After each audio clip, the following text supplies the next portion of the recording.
वारी म्हटली की वारकरी आलेच, आणि वारकरी म्हटलं की विठ्ठल रुक्मिणी आलेच, त्यांचं मंदिर आलं। या व्हिडिओमधून माऊलीच्या पालखीचं उर्वरित वेळापत्रक आपण पाहूयात।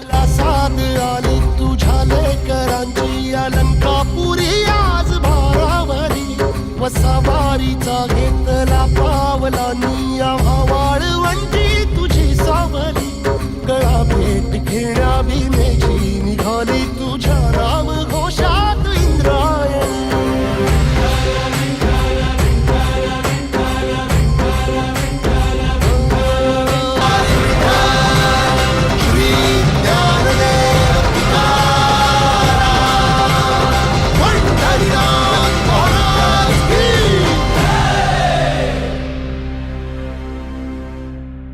धन्यवाद।